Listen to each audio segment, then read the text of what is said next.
So we're going to be trying to change the style of an Arctic Monkeys song into a jazz sort of flavour, and we need 3 chords. Normally we play C minor, F minor and G7th, probably in those bar chord shapes, but we're going to show our jazz awareness by playing slightly smaller shape chords in 2 different styles. So if you were the rhythm guitar player, you'd be on an acoustic guitar. I'm going to turn my guitar down so it sounds a bit like an acoustic guitar, and it'll sound a bit more like this.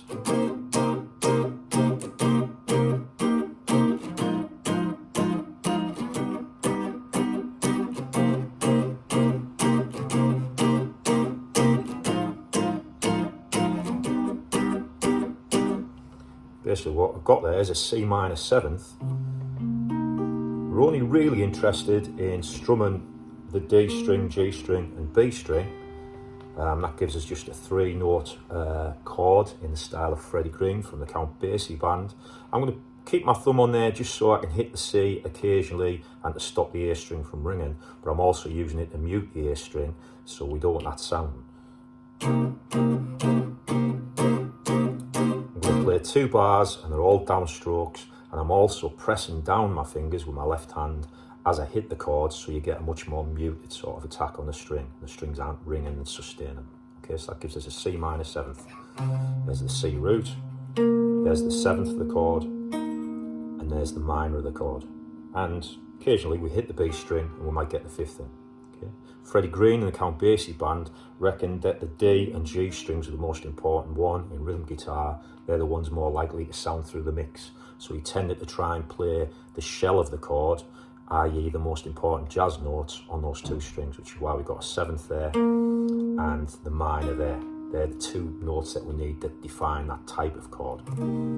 So we go from that, we move our hand down 2 frets, we keep that hand pressed down, but over the top we're going to put our ring finger on the A string on fret 8 and our little finger on the G string on fret 8 to create that version of an F chord.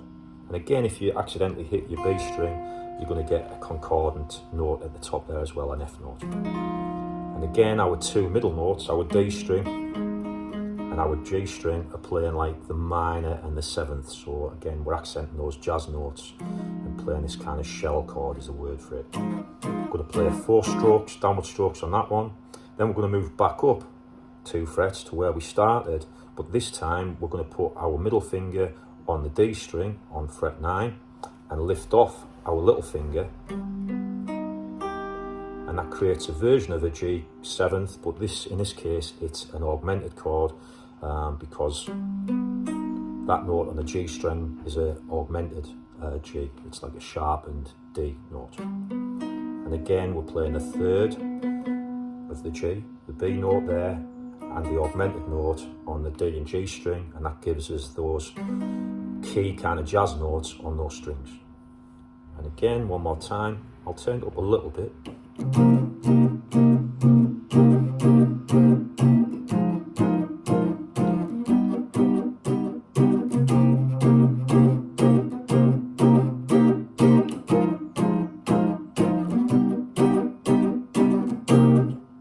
There may be a couple of alternate kind of places we can move our hands to make it even more effective, but for now that's what you'll do on the acoustic guitar. On the electric guitar part, we're going to be turned up with a nice fat semi-acoustic sound. Okay, you're going to play a variation of the chord we've just had, but we're going to kind of perhaps use our fingers, claw hammer, and not use a plectrum, and we're going to pluck the D string, G string and B string on fret 8, which gives us again a form of a C minor 7th, but this time we might smear into the chord and leave it ringing slightly over the 2 bars.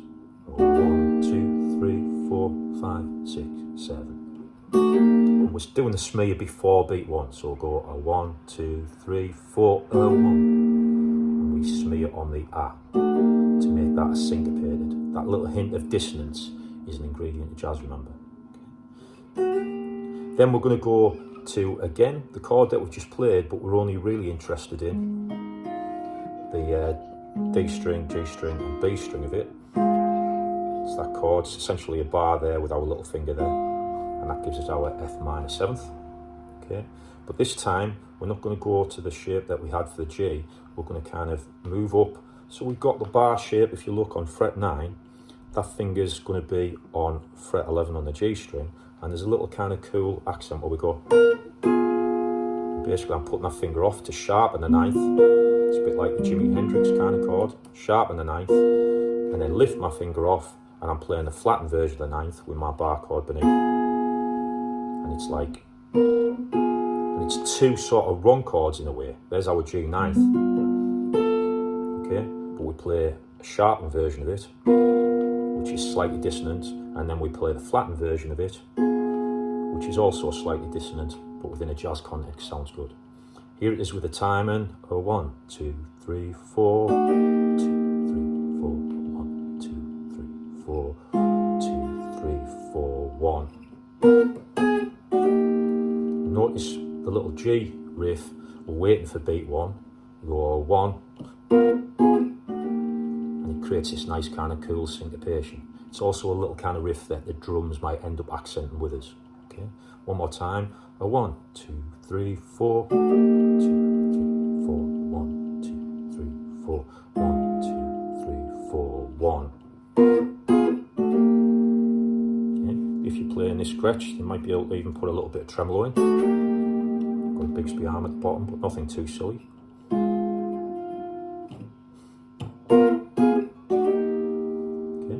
And maybe every other one, or occasionally, as we smear into the C for a second or a third time, we could go and just put the 9th at the top of the chord.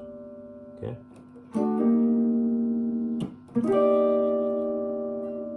And occasionally, if you wanted, you could smear into an F minor 7th up there, if you can reach your fingers up, going from 12 to 13. Oops, that was wrong side.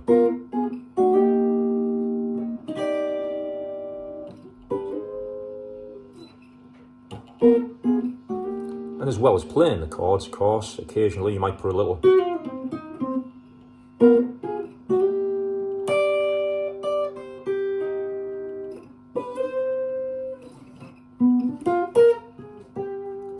kind of runs as well.